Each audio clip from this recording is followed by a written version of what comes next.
We need to make the Iranians pay a price in Syria. We need to make the Russians pay a price. The other thing I would do... We make them pay the price by killing Russians? Yes. And killing Iranians? Yes. Covertly. So you don't tell the world about it, right? You don't stand up at the Pentagon and say, we did this, right? But you make sure they know it in Moscow and Tehran. Here's the other thing I want to do.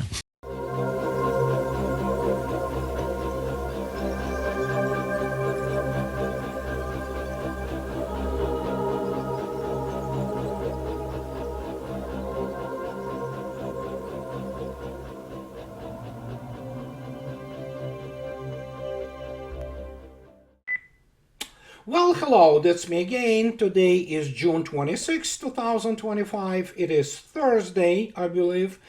So, and what you see in the beginning is Mr. Morale, former CIA director, well, basically speaking his mind, which is very much the mind of practically all elites in Washington and, of course, in Europe. But before I go any further explaining why I'm talking about the alternative universe, I want to clarify a little bit the question, which I had many angry Serbs, just accusing me that I'm saying that, Serbia did something bad, which actually it did by supplying and continuing to supply, despite all those promises by Mr. Vucic, the war material and parts for the weapon systems for Ukraine. I didn't say anything, I just merely stated what actually SVR, the Service of the Foreign Intelligence of Russia, and of course Maria Zakharova stated very clearly that, those enterprises in Serbia which supply those weapons are as the separate parts, then they are being shipped to primarily Czechia and Bulgaria and other friends of Russia, and they are being assembled there and then shipped to Ukraine. So, I mean, it's the fact, nothing I can do about it. And of course I get a lot of angry Serbs who say, oh, Russia is guilty of this and that, and hey, that's fine. And, people even come with this pathetic argument that, oh, you voted for Trump, so live with the Trump. Yeah, I'm living with the Trump. I voted for Trump. Still better than if we would have that bimbo who would have the same people who were ready to unleash the World War III. But again, just the way it is. These are the options we have today in life. And so I want to stress that anybody from Serbia, and there are many Serbian friends and really good people, and who constantly bring this up, that Serbs fought on Russia and continue to fight on Russian side. Absolutely, there is a Serbian battalions in Russian armed forces, so nobody denies this. And I specifically stated, for some reason, being accused of putting all Serbs together with Vucic. No, I didn't. I made those, remarks, clarifications, disclaimers that, we have to keep in mind that, culturally and, by the common Orthodox root and all that, Serbs and Russians are very closely tied together, and Russians obviously remember, Yugoslavian partisans and Yugoslavian partisan army and all that. So, this is useless to discuss. But there are things which I actually discussed just now with a friend of mine, which called cross. We carry our crosses. Let me kind of get you back a little bit, harking back to the halcyon days of the Yeltsin's criminal cabal running Russia. No matter what one says, for example, but Russians elected Yeltsin twice. Yes, we know when the second time in 1996 Yeltsin was elected, it was because of the manipulation of public opinion, and yes, Gennady Zyuganov actually got more votes, but it was all this, traditional US democratic, elections, which are, of course, faking them. And they were faked, and Yeltsin got elected, although before that he had their approval rating something like in the single digits. So that's what you can do with, pardon my French, hoi polloi. And guess what? Russians do not go out and basically blame anybody, including the United States, actually. If you look attentively at the overall mood of Russian society today, and many Russians who, are very vocal about it, like me, they say, this is our cross. We made a mistake. We paid the horrendous price, losing millions of people as the result of the sadistic reforms. Ask Mr. Jeffrey Sachs, who was the author of those reforms, which killed by different estimates between 5 and 8 million Russians. So due to poverty, even famine, there was a hidden famine actually. And so Russians know this. And they actually constantly apologize to Serbs for 1999. And they constantly say, we're sorry, we were weak, we couldn't do this, we had this corrupt government, we had this, basically, Yeltsin was a low life, one cell organism. And so Russians say this, they constantly say, we wanted to be strong and all that, but Russia was embroiled in all kinds of things, including actually also what was unfolding as the Second Chechen War and things of this nature. But Russians had the audacity and gall, if you wish, to have Mr. Putin and his team of the Siloviki to come to power. And the long road to recovery has started. But this is Russia's cross. And Russians do not blame anybody. If Serbs want to reinterpret my words, some Serbs, make no mistake, I do not put them together, and say that I put all Serbs together, but I'm sorry guys, like with the case with Yeltsin, which Russians blame themselves only, you elected these people. And doesn't matter how you want to interpret it, the same as, with Trump. We elected Trump. We have to live with the consequences. And stating facts, which, by the way, repeated not only by the Foreign Intelligence Service, but Maria Zakharova and Mr. Vucic constantly asking about all those privileges. Do you know that Russia actually gifted MiG-29 fighters to Serbia that provided S-1 Panzer air defense systems and things of this nature? Well, look it up. So, but, obviously, when it comes to especially hydrocarbons, gas, oil, sure, we need to be privileged. So this has to be understood. Geopolitics is not about sentiment. Sometimes it is. But for the most part, it's about the interest. And in this particular case, Serbia essentially was doing what Russians should do. Business, just business, nothing personal. And that's what it is. Now, Vucic suddenly says that he is being pressed. Of course he's being pressed. But, what can I say? It is what it is. And we cannot go around constantly blaming somebody else for our internal problems. Now, speaking about the internal problems, and if you go to my blog, I posted yesterday the excerpt from the, crime show, very interesting crime show, where the very famous FBI profiler, Candice DeLong, speaks about the narcissists. She gives, being a psychologist by education and FBI profiler with a glorious history, and then obviously now media personality who does all those things in terms of the crime shows, especially when you deal with all kinds of the perverted people. And she talks about narcissism. And why I bring this up, and let me elaborate on this. Narcissism, and she says it, you can go to my website and blog and watch this excerpt, that the first property of narcissism, if you wish, is the fact that it is an adverse side of the insecurity, complex of inferiority. And that's why narcissists have to constantly claim their superiority to everybody else, because they are deeply insecure people. And second property, among many other things which coalesce into this whole thing, which makes their personality or the person, is of course lying. They lie to themselves. They have to constantly lie to themselves and to everybody else. And inevitably, the more they continue to do this, they end up living in the alternative universe. You understand what I'm talking about. I'm talking about Mr. Trump and actually majority of the Western political elites. They are narcissists and they are deeply insecure. And they lie. And as such, they live in the alternative universe. And I want to start with this thing here. if you take a look, you have to go. It's available, and for example, on the YouTube.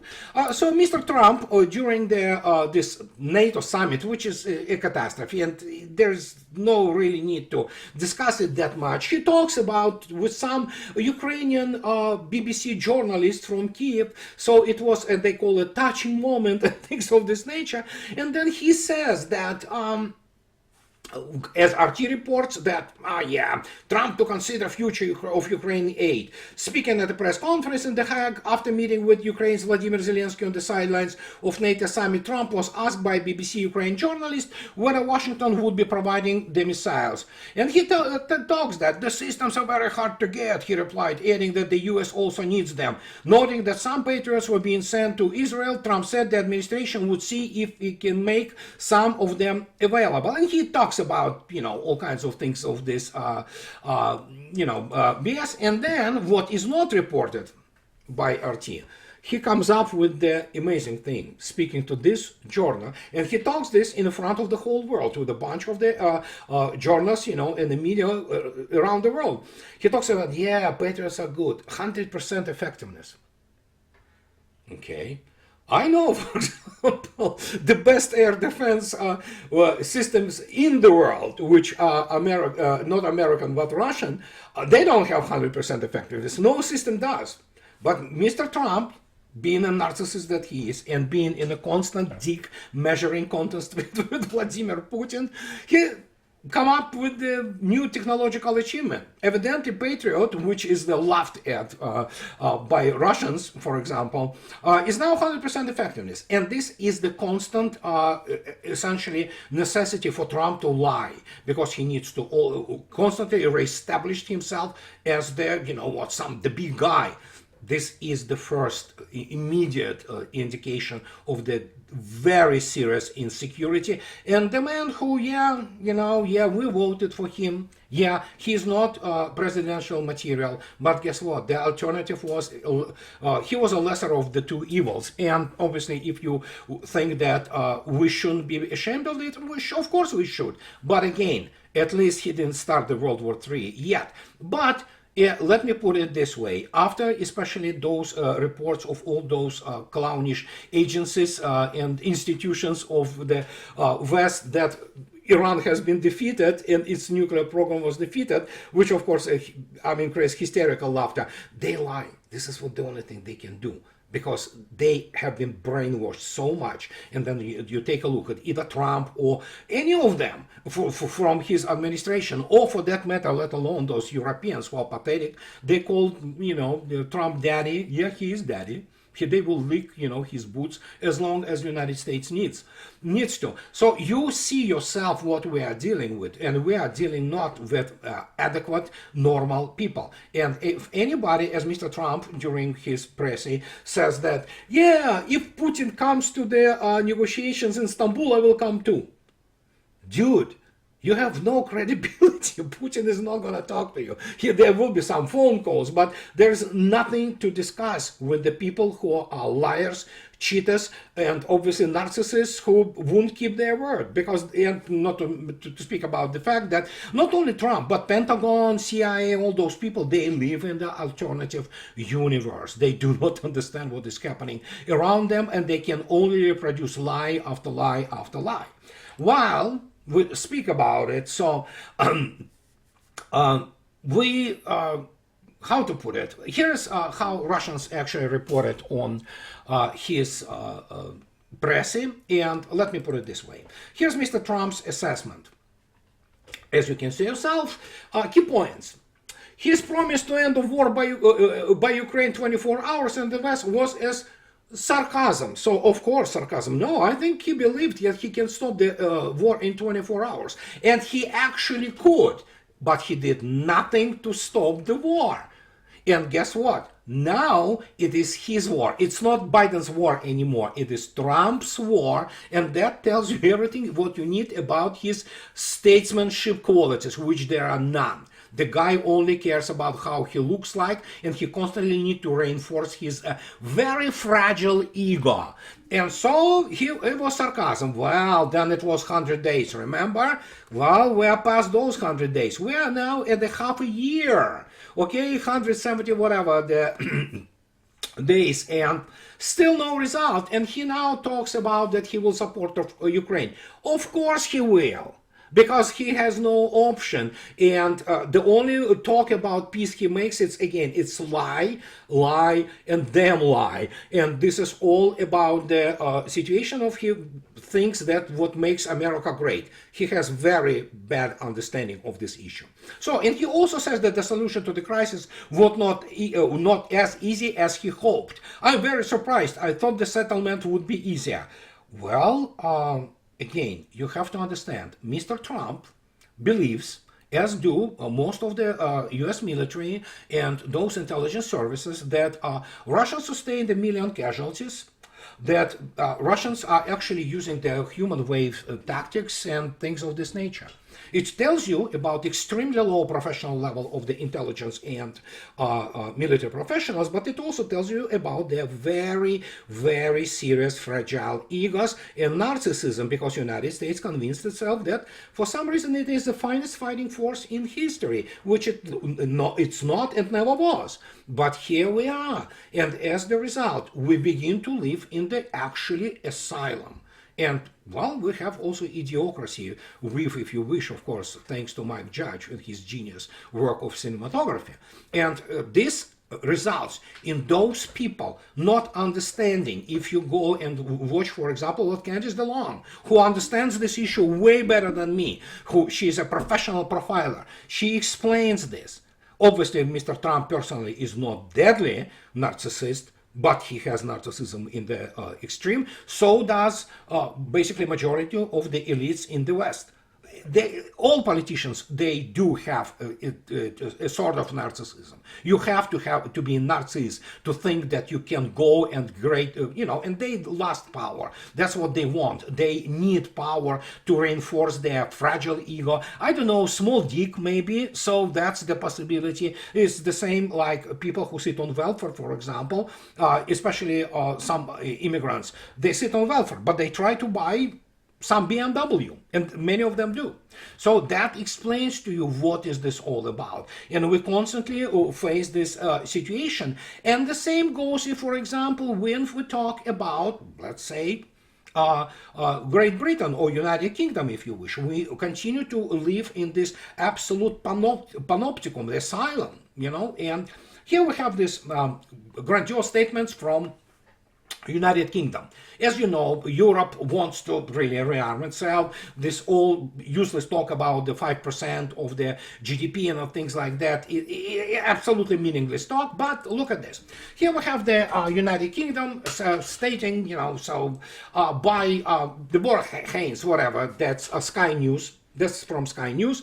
And yesterday she comes up with the incredible thing. That tells you the level of those people. That tells you how stupid they are, how those, the sheer lack of any competences, which afflicted all of it, from military, which is, and NATO militaries are incompetent, to political, to intelligence, to media circles. Here, she is no less than security and defense editor, and she drops the bomb, and it is a bomb, because literally, and figuratively speaking, because so she says, that UK will buy at least 12 F-35 stealth jets that can carry nuclear warheads.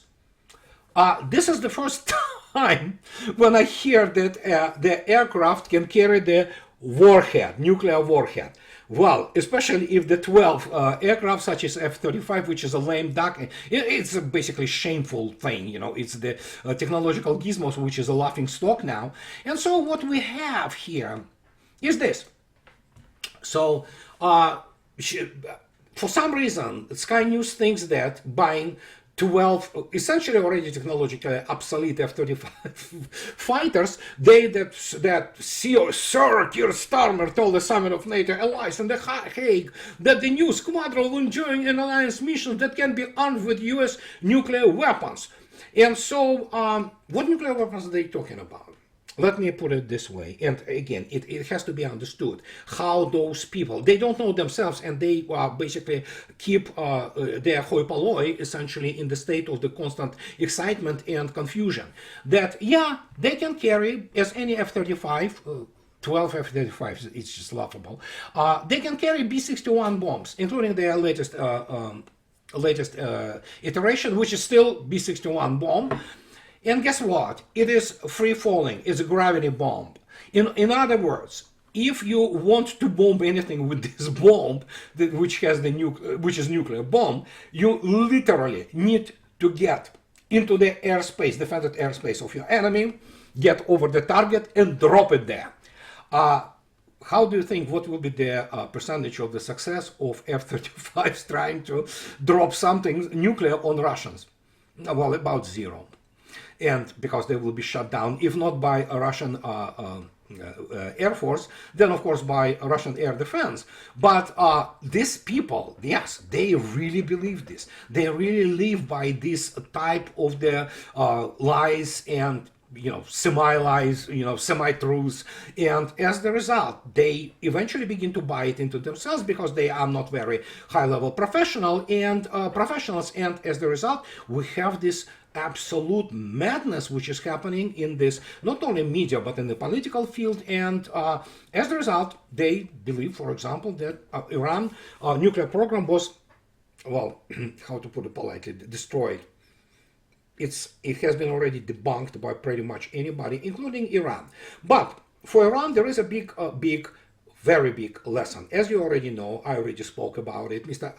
Garachi was the foreign minister of Iran, spoke to Vladimir Putin on Monday. Then you had the the defense minister of Iran speaking to Mr. Belousov on the phone, and now yesterday rather, they already met in the Shanghai Cooperation Organization meeting in China. So, will Iran learn its lesson that you cannot trust the West? We already know that Mr. Pezeshkian, it's the blunder of the unimaginable scale, and Iran did go out on top. I mean, handing Israel its ass, honestly, on the platter, but still, will they learn? I don't know. Evidently, there are contacts now between top Iranian and Russian officials obviously intensified, and whatever they discuss there, I don't know. But I think it's about time those pro-Western liberals in Tehran learn the reality that they are dealing with the narcissists, they are dealing with the people who actually consider them actually subhumans, and those people live in the alternative universe. They really believe that Israel somehow won, which is of course completely opposite to the truth. But again, as Candice DeLong and many psychologists, they say that the first thing about narcissists, one of the first things, they live in the alternative universe because they cannot face the truth. The same as Mr. Trump cannot face the truth, neither can Washington, that it is irrelevant anymore militarily, despite the fact that they still talk about all those patriots and what have you. Sure, Russians who kill those patriots, actually they make, it's a good payout. I don't remember what is the number of amount of money which is paid to Russian either pilots or rocket forces, but it's substantial. I mean, it's not as substantial as I believe if you shot down F-16, which they did. It's I believe something like 15 million rubles, huge sum of money, by the way. So, but it's also very significant. Somebody will probably do the appropriate research, and they will basically correct me or tell me what it is. So, but when I talk about how bad it is, we have now suddenly, despite the fact that Mr. Belousov, he already stated and in unequivocal terms about that he talks about the ideas of the West, how they want to see that world. He talks about that the numerous hotbeds of instability are being created in the world, including in the Shanghai Cooperation Organization and along its perimeter. The situation in the Middle East has sharply worsened, Andrei Belousov said, speaking to the meeting. And according to him, the spread of the terrorist ideologies from the Middle East and the transit of militants to Afghanistan countries, the ongoing instability in the country is the main source of the transnational crime and terrorist threats in the Shanghai Cooperation Organization area. And so he talks about also Belousov, when speaking to Shanghai Organization, that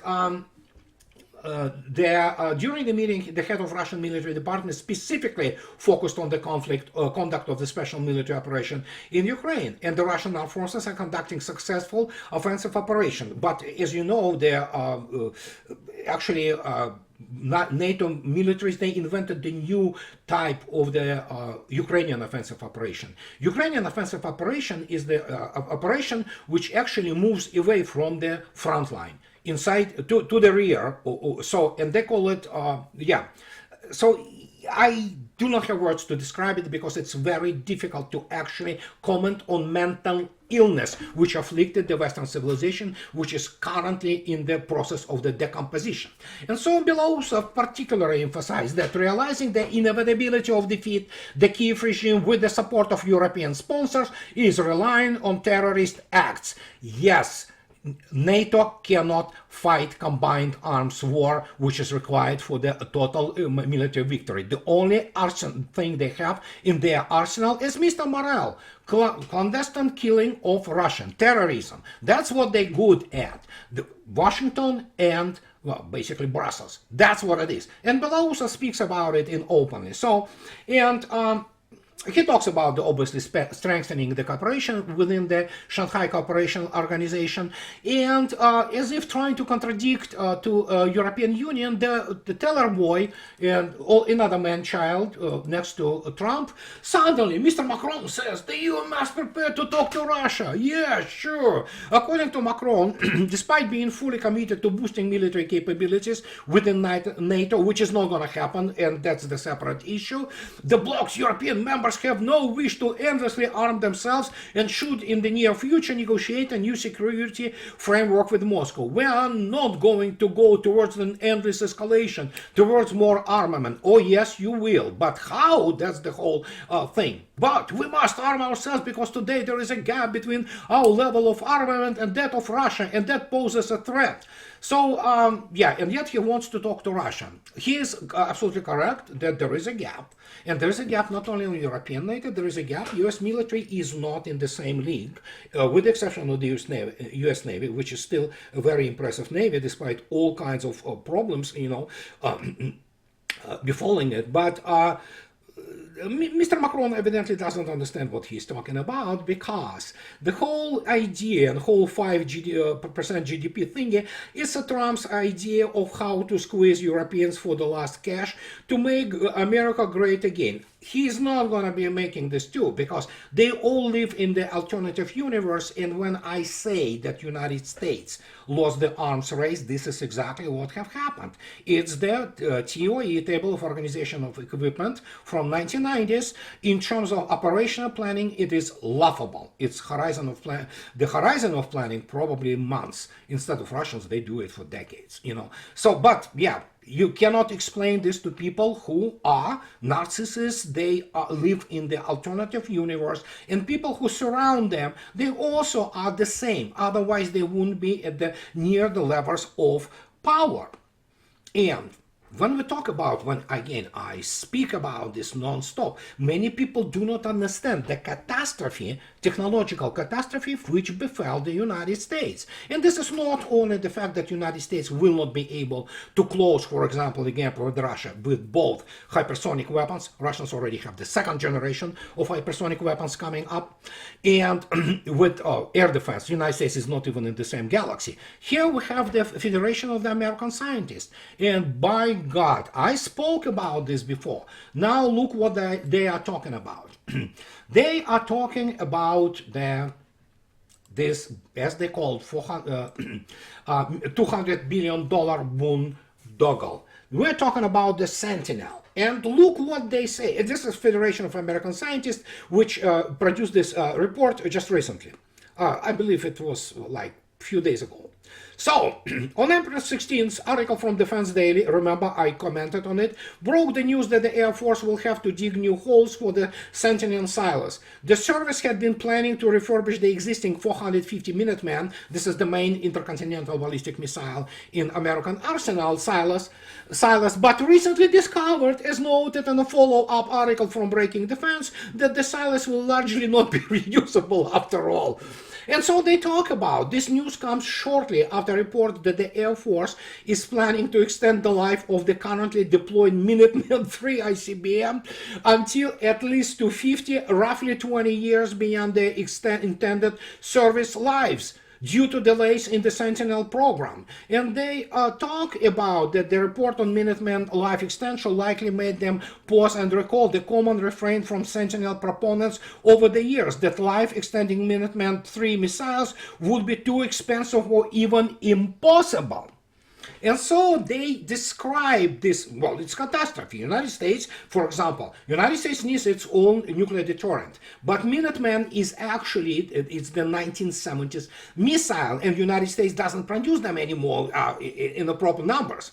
And so, for some reason, like our team at the Federation of American Scientists Nuclear Information Project, Sentinel's new struggle came as no surprise at all. Absolutely. For years, it has been clear to observers that this program has suffered from chronic unaccountability and overconfidence, poor performance, and mismanagement.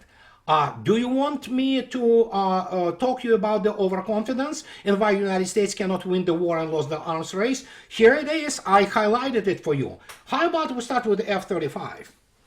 How about we start with the Zumwalt class destroyers? How we start with the continuous production of those white elephants, which are not survivable in the real war, which of course they are mandated by the act of Congress to have no less than 11 aircraft carriers in U.S. Navy, essentially, organization. We can go on and on and on, and when you look at this, it's like, when was it not a boondoggle? I can tell you, F-18 turned out to be an excellent fighter. You know, for its time, it was a good fighter. Virginia-class submarines and Los Angeles-class subs, they were good, really good. So, yeah, that wasn't the boondoggle. There were cost overruns and things like that. But now, how about Columbia? This is the new SSBN of the United States. And guess what? Columbia also is the overconfidence, because this substitute for aging Ohio's, my God, the youngest Ohio class submarine is what, about 22, 25 years now? You can look it up. It's very easy. So by the time Columbia allegedly was supposed to be afloat, which will be about 2030, it will still have the good old, by that time, counting the 5th decade of its existence, sea-launched ballistic missiles, Trident 2D5. Do you want to compare this with Russian missile arsenal? Yeah, I know, it's going to be humiliating, and let's not do this. You can do it yourself. Just to give you an example, RS-28 Sarmat, which is the most powerful missile ever created, is online now, and it's brand freaking new. The same goes with the modernization of the Bulava sea-launched ballistic missiles, which are carried by the Barei-class strategic missile submarines. Now we have Oryashnik, which is intermediate range. We have... So yeah, Yars and all of it, it's all practically brand new. So when I talk about this, that the United States and NATO lost the arms race, I mean it. And the only fate for Europe, which can produce roughly around 40 tanks a year, all of it combined, NATO, I mean, Germany, France, Italy, what have you. The only path now for Europe, while it becomes poorer and poorer, while it becomes more and more bankrupt, if you wish, is to buy American weapons, which will be the only saving grace for American military-industrial complex, which produces today primarily expensive junk. And this is just to demonstrate to you that even American scientists, and they are really having the field day with it, because everybody knew what was coming. Everybody could see it years behind, ahead. And remember my book? Well, yeah, that's the book about it, and it is now 8 years old. So this is what I wanted to tell you today. And as always, in the end, those who like what I do, please subscribe to my channel. And those who can afford, please support me on Patreon or buy me a coffee and two. And what can I say? Have a nice rest of the week, and I'll talk to you later, guys. Bye-bye.